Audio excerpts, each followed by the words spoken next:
বৃষ্টির দিনে সন্ধ্যের সময় যদি এই রকম ডিম পেঁয়াজের পাকোড়া থাকে তাহলে তো জাস্ট জমে যাবে চায়ের সঙ্গে। খেতে কিন্তু ভীষণ টেস্টি হয় আর বানানো তাড়াতাড়ি হয়ে যায়। আজকে সিম্পলভাবে, একদম সিম্পলভাবে একটা পকোড়ার রেসিপি দেখাবো। ডিম পেঁয়াজ দিয়ে, মাত্র দুটো ডিম দিয়ে কিন্তু আমি এটা বানিয়ে দেখাবো। এখানে সেদ্ধ দুটো ডিম নিয়ে নিয়েছি। ফার্স্টে ডিমের খোসাটাকে খুব ভালো মতো ছিলে নিতে হবে, সেটা সবাই জানে। এই তো খোসাটা আমি খুব সুন্দর মতো করে ছিলে নিয়ে ডিমটাকে ধুয়ে নেব, যেহেতু ছোট ছোট ডিমের খোসা থেকে যায় গায়ে। এবার একটা ডিমকে আমি 4টে ভাগে ভাগ করে নেব। আপনারা চাইলে 2 ভাগও ভাগ রাখতে পারেন, তবে আমি 4টে ভাগে ভাগ করে নিয়েছি। খুব বেশি বড় করব না, একটু ছোটোর মধ্যে, এটাই দেখতে ভালো লাগে। তার মানে দুটো ডিম থেকে আমি প্রায় 8টা পাকোড়া বানিয়ে নেব। এবার ডিমের ওপরে কিছুটা দিয়ে দিলাম লঙ্কার গুঁড়ো, একদম অল্প পরিমাণে দিয়েছি, আর অল্প একটু ছিটিয়ে দিলাম টেস্ট অনুযায়ী লবণ। লবণটাকে আপনি একদম অল্প পরিমাণে রাখবেন, আমি অল্পই রেখেছিলাম। এবার একটা পাত্রে দিয়ে দিলাম, এখানে প্রায় আমি 1.5 কাপ মতো দিয়ে দিয়েছিলাম কোচানো পেঁয়াজ। পেঁয়াজটাকে একটু স্লাইস করে পাতলা করে কেটে নিতে হবে।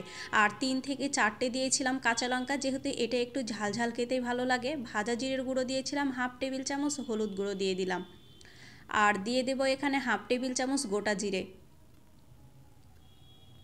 আর কাশ্মীরি লঙ্কার গুঁড়োটা দিয়েছিলাম হাফ টেবিল চামচ, জাস্ট কালারের জন্য, দিলে কিন্তু কালারটা খুব ভালো আসে।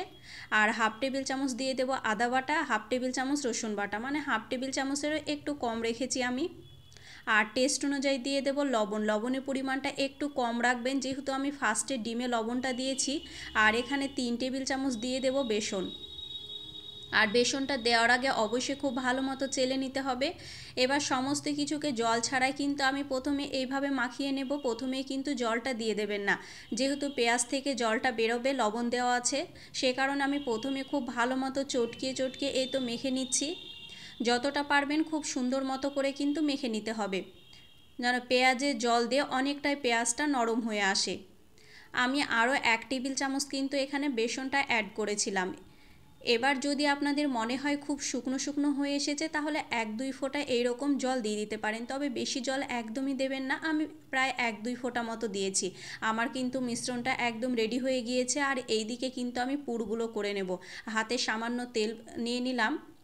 তেলটা নিলে যে আমি পেঁয়াজুটা বানাবো, মানে ডিম পেঁয়াজের পকোড়াটা বানাবো, সেটা হাতে চিপকিয়ে লেগে যাবে না, সেই কারণে সামান্য একটু আমি তেল ব্রাশ করে নিয়ে এই তো সামান্য একটু দিয়ে দিলাম যে আমি পেঁয়াজ আর বেসনের মিশ্রণটা করে রেখেছিলাম ওটার মধ্যে। এইভাবে ডিমটা দিয়ে কিন্তু খুব সুন্দর মতো করে কোট করে নিতে হবে।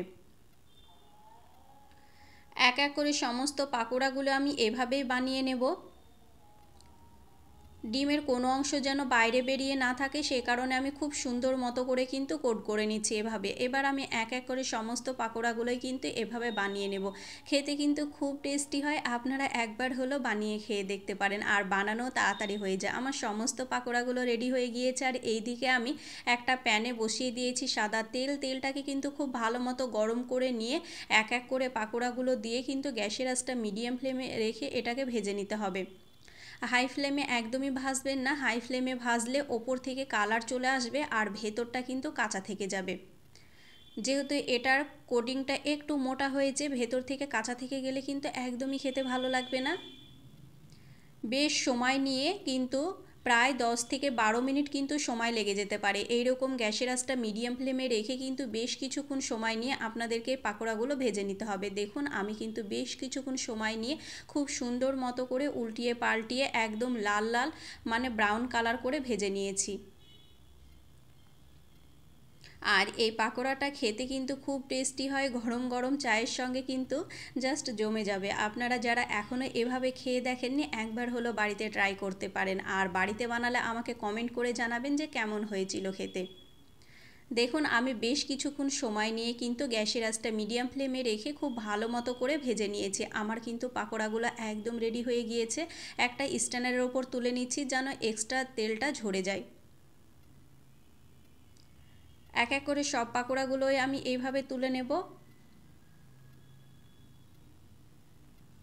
এই তো সব পাকোড়াগুলো তুলে নিলাম। আর এই রকম পাকোড়া কিন্তু সসের সঙ্গে খেতে ভালো লাগে। আমি লোভ সামলাতে না পেরে একটা অলরেডি খেতেও লেগেছি। আর আপনারাও এভাবে কিন্তু সসের সঙ্গে খেতে পারেন। চলুন আপনাদেরকে একটা ভেঙে দেখায়, যেহেতু খুব গরম ছিল, ভাঙ্গা একদমই যাচ্ছিল না, তাও দেখুন কতটা পরিমাণ সুন্দর হয়েছে, আর ভেতরে কিন্তু একদমই কাঁচা নাই, খুব ভালো মতো কিন্তু রেডি হয়ে গিয়েছে।